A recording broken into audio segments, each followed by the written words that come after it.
Halo semuanya, perkenalkan nama saya Justin. Di video kali ini saya akan menjelaskan tentang materi geografi yang berjudul perwilayahan.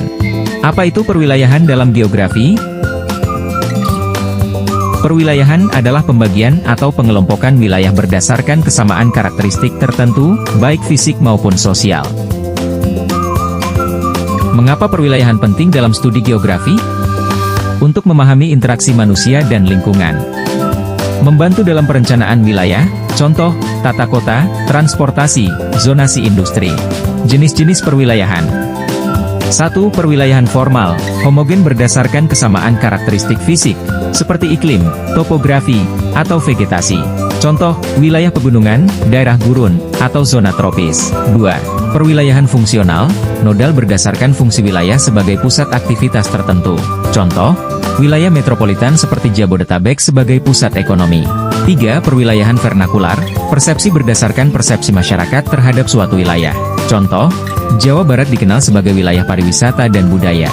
Faktor yang mempengaruhi perwilayahan, faktor fisik, topografi, iklim, tanah, sumber daya alam. Faktor sosial ekonomi, tingkat urbanisasi, aktivitas ekonomi, budaya, dan politik. Interaksi antar ruang, aksesibilitas dan konektivitas antar wilayah, contoh, jaringan transportasi. Contoh-contoh perwilayahan di Indonesia. Wilayah pesisir, contoh, Pantura Jawa untuk industri perikanan.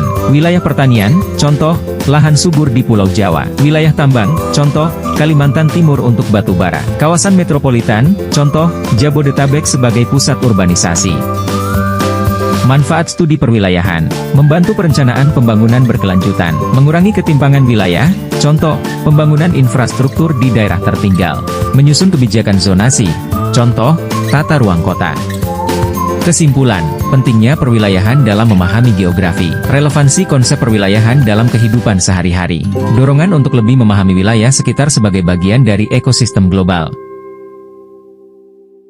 Sekian materi dari saya kali ini, terima kasih telah menonton, sampai jumpa di video selanjutnya.